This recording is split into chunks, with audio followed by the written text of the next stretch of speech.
Telangana cabinet का expansion हुआ। 3 नए मिनिस्टर्स को मुंतखब किया गया। टोटल 15 कैबिनेट मिनिस्टर्स हो गए, जिसमें से एक भी मुसलमान नहीं है।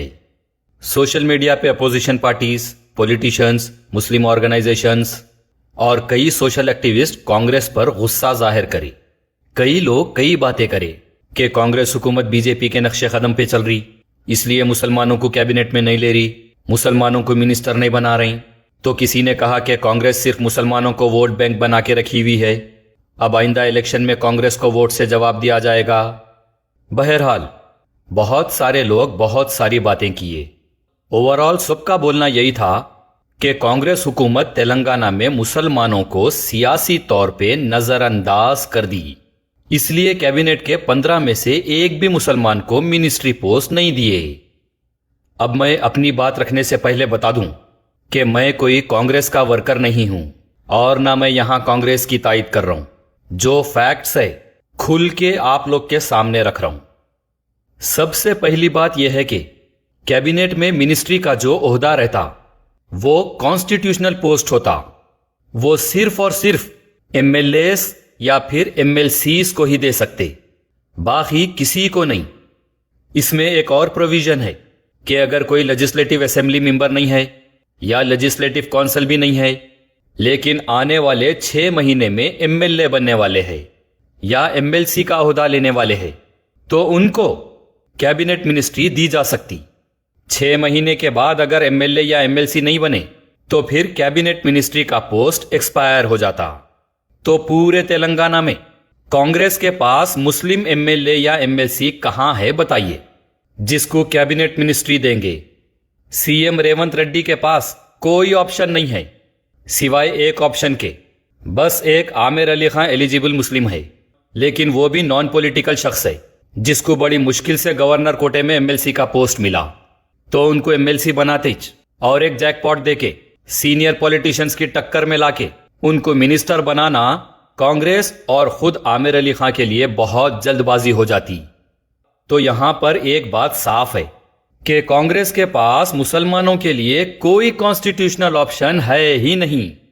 लेकिन कैबिनेट मिनिस्ट्री में अभी 3 पोस्ट वैकेंट है, वो फ्यूचर में फुलफिल हो सकते। कांग्रेस के पास मुसलमानों के लिए डिप्टी चीफ मिनिस्टर के पोस्ट का ऑप्शन भी है, जो कि कॉन्स्टिट्यूशनल तो नहीं है लेकिन पॉलिटिकल पोस्ट है, जिसे chief minister Revanth Reddy consider कर सकते। अब आइए मैं एक खरी खोटी सुनाऊं। कई को देना कांग्रेस मुसलमानों को सियासी पोर्टफोलियो, क्या करे मुसलमाना कांग्रेस को जिताने के वास्ते। कांग्रेस 8 मुसलमान कैंडिडेट्स को टिकट देके आपके सामने लाई। 8 में से कितने मुस्लिम एमएलए को जिता के असेंबली में भेजे मुसलमाना? नील, 0। अंडा दिए मुसलमाना रेवंत रेड्डी को। क्यों नहीं जिताए? कौन काटे मुसलमान कैंडिडेट्स के वोट? कौन अपने 7-8 गलियां छोड़ के तेलंगाना में कांग्रेस के खिलाफ कैंपेन चलाए? कौन मुसलमानों के बड़े बन के मुसलमानों की तरफ से फैसले करे? कौन लिफाफों और तायीद का मुसलमानों के साथ गेम खेले? चलो कांग्रेस और उनके 8 मुसलमान कैंडिडेट्स को छोड़ो, अदर पार्टीज से तेलंगाना में जुमला 173 मुस्लिम कैंडिडेट्स इलेक्शन में ठहरे थे। जरा गौर करना मेरी बात को और सियासत की क्रोनोलॉजी समझना। 173 मुसलमान कैंडिडेट्स में से कोई भी नहीं जीता। आखिर क्यों? 173 मुसलमान कैंडिडेट्स में से सिर्फ और सिर्फ एक ही पार्टी के 7 मुस्लिम एमएलए जीते, बाकी सबको हराया गया। गौर करें, यहां मुसलमानों पे इख्तिदार की चाल साफ नजर आएगी कि मुसलमानों के लिए बस हम ही रहेंगे, बाकी कोई मुसलमान असेंबली में कदम नहीं रखेगा। तो रियासती सतह पर, स्टेट लेवल पर सियासत में किधर है मुसलमाना? किस बुनियाद पे रियासती हुकूमत से अपना कौन सा सियासी हक डिमांड कर रही?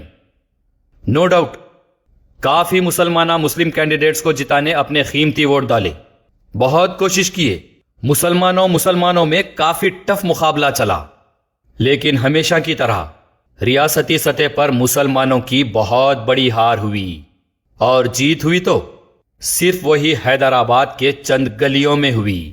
इसी तरह मुसलमानों का रियासती हुकूमतों से फिर एक मर्तबा नाता टूट गया। चलो मुस्लिम वोटर्स और मुस्लिम कैंडिडेट्स को छोड़ो, اپنے آپ کو مسلمانوں کے بڑے کہنے والے مسلمانوں کی دینی جماعتوں کے صدور کیا کیے، مسلمانوں کے بڑے، مسلمانوں کے رہبر، مسلمانوں کے مفتیان اکرام، علماء، مشائخین، مساجد کے مقررین، بتائیے ریاستی سطح پر کیا کیے؟ کیا کوئی جا کے سی ایم ریونت ریڈی کو مسلمانوں کی طرف سے اپنا ریپریزنٹیشن دیے؟ کیا بتائے کہ ہم مسلمانوں کے بڑے ہیں؟ کیا الیکشن سے پہلے مل کے ریاستی سطح پر مسلمانوں کے لیے بات کیے؟ کیا الیکشن ہونے کے بعد ریاستی سطح پر مسلمانوں کے لیے سی ایم کو ریپریزنٹ کرے؟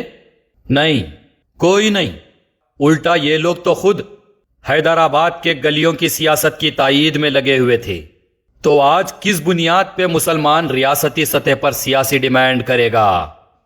ہمارے پاس تو سب سے بڑا سیاسی انڈے کا فنڈا یہی ہے کہ ہم صرف حیدرآباد کے 7-8 گلیوں پہ راج کریں گے، لیکن اپنے آپ کو پورے ریاستی سطح پہ مسلمانوں کا صدر بتائیں گے، نعرے تکبیر اور لا الہ الا اللہ چیخیں گے، اور پورے ریاست کے مسلمانوں کو سب سے الگ کر کے تیرا میرا رشتہ کیا پوچھیں گے۔ نہ اپن ریاستی سطح پہ لڑیں گے، نہ جیتیں گے، اور نہ کسی کو جیتنے دیں گے۔ جو بھی الیکشن میں ٹھہرا اس کو مسلمانوں کے سامنے ذلیل کر کے مسلمانوں کا دشمن بتائیں گے۔ الیکشن ہو گئے بعد مسلمانہ تو آٹومیٹک اسٹیٹ لیول پہ کٹ جائیں گے، اور اپن جس کو گالیاں دیے ڈائریکٹ اس کے دوست بن جائیں گے۔ اس طرح مسلمان حکومتوں کی نظر میں برے اور اپن اچھے ہو جائیں گے۔ جو بھی ریاستی سطح پہ الیکشن میں آیا اس سے اپن مقابلہ نہیں کریں گے، بس اس کو اور مسلمانوں کو ایک دوسرے سے بھڑا دیں گے۔ بعد میں اپن خود جا کے جس کو گالیاں دیے تھے اس کی گود میں بیٹھ جائیں گے۔ تو یہ بات صاف ہے کہ کسی مسلمان کو ڈائریکٹ حکومت تک جانے نہیں دیں گے، نہ کسی مسلمان کو الیکشن جیت کے سی ایم تک جانے دیں گے، نہ کسی مسلمان کو اسمبلی میں آنے دیں گے، نہ کوئی دینی جماعت مسلمانوں کا بڑا بن کے سی ایم تک جا سکتی، نہ کوئی مفتی، علماء، مشائخین کا کوئی آرگنائزیشن مسلمانوں کے بڑے بن کے سی ایم تک جا سکتے۔ سب حیدرآباد کی 7-8 گلیوں میں تائید کے قوالیاں گاتے پھر لینا، بس۔ کہیں سے بھی کسی کا بھی اسٹیٹ لیول پہ کسی بھی چیف منسٹر تک مسلمانوں کا ڈائریکٹ ریپریزنٹیشن نہیں رہنا۔ جو بھی حکومت آئی، جو بھی سی ایم بنا، اس کے پاس مسلمانوں کے ایجنٹ بن کے بس ہم جائیں گے اور سی ایم کی گود میں بیٹھ جائیں گے، اور سی ایم کو بتا دیں گے کہ دیکھو مسلمانوں کے باپ ہم ہیں، مسلمانوں تک آپ ڈائریکٹ نہیں جانا، جو بھی ہے ہم کو بولو۔ ہر چیف منسٹر کو اپنی حکومت چلانا رہتا۔ چیف منسٹر تو بولتے بہت اچھی بات ہے، آپ کو کیا ہونا بولو، ہم حاضر ہے۔ آپ مسلمانوں کے باپ مسلمانوں کو کیسا ڈیل کر لیتے کر لو، میرے تک آنے نکو دیو۔ بس ایسی کبھی ماموں بھانجے، کبھی چچا بھتیجے، کبھی فرینڈ بن کے ایسے چلتے رہتی سیاست۔ ہماری سیاست تو ایسی رہتی کہ خود 7-8 گلیوں سے آگے نہیں نکلیں گے اور نہ کسی مسلمان کو سیاست میں پنپنے دیں گے۔ یہ سب سیاست کے چھپے ہوئے حقیقت پر مبنی پنے ہیں جو کھول کے میں آپ لوگ کے سامنے رکھ رہا ہوں۔ سیاسی شعور بیداری بہت ضروری ہے۔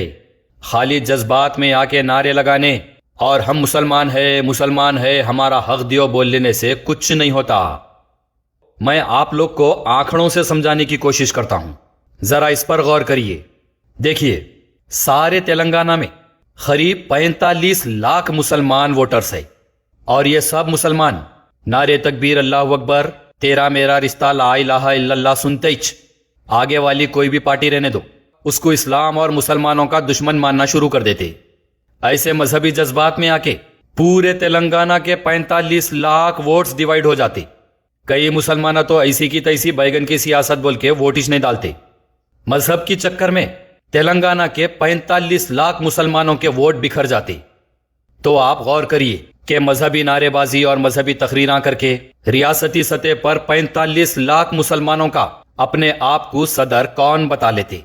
اپنے آپ کو 45 لاکھ مسلمانوں کا مذہبی برانڈ کون بنا لیتے؟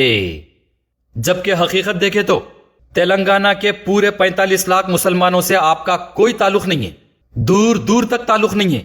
نہ آپ تلنگانہ میں الیکشن لڑتے اور نہ وہ تلنگانہ کے 45 لاکھ مسلمان آپ کے ووٹر بن سکتے۔ آپ الیکشن لڑتے 7-8 گلیوں میں، اور وہاں کا آنکڑا دیکھے تو آپ کا ووٹ بینک صرف 4,85,000 ہے، اس سے زیادہ نہیں ہے۔ اگر پرسنٹیج کی بات کریں تو تلنگانہ میں آپ صرف 10% مسلمانوں کے صدر ہے۔ Throughout the Telangana you are a leader of only 10% Muslims.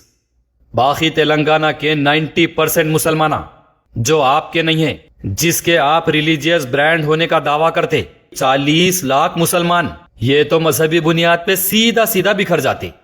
इसलिए 173 मुसलमान कैंडिडेट्स में से सब के सब हारते और सिर्फ 7-8 गलियों में जीत होती।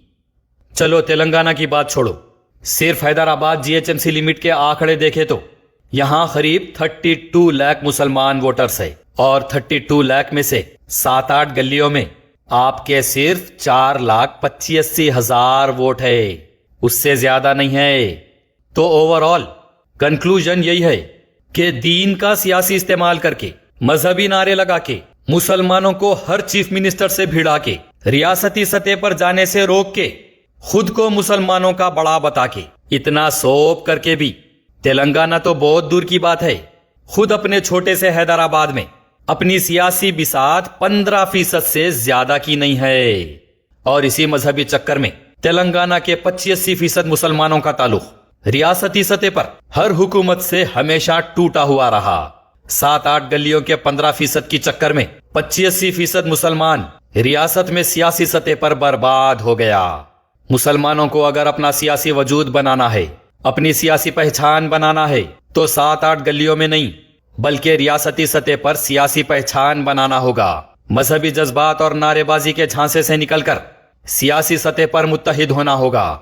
गलियों में फंसे सियासी मुफ्तियों, उलेमाओं और मशाइखीन को उनके हाल पे छोड़ के रियासती सतह से हकीकी मुफ्तियान इकराम, उलेमा व मशाइखीन को आगे आना होगा और हर रियासती हुकूमत की आंख में आंख डाल के इलेक्शन से पहले और इलेक्शन के बाद मुसलमानों का रिप्रेजेंटेशन देना होगा। जब जाकर मुसलमान पूछ सकते हैं कि कैबिनेट में हमारा मिनिस्टर क्यों नहीं है, हुकूमत में हमारी हिस्सेदारी क्यों नहीं है, तब जाकर मुसलमान हुकूमतों का तख्ता पलटने की ताकत रखेंगे और हुकूमतों से मुसलमानों की बात मनवा सकेंगे। रियासती सतह पर मुसलमानों और मुसलमानों के बड़ों को हुकूमतों से करीब होना होगा। हर हुकूमत को, हर चीफ मिनिस्टर को अपने मुसलमान होने की पहचान देना होगा। अपना रास्त ताल्लुक, डायरेक्ट कांटेक्ट हुकूमती सतह पर चीफ मिनिस्टर से रखना होगा। तब जाकर सवाल भी कर सकते हैं, मुसलमानों की फलाह के लिए रिप्रेजेंट भी कर सकते हैं।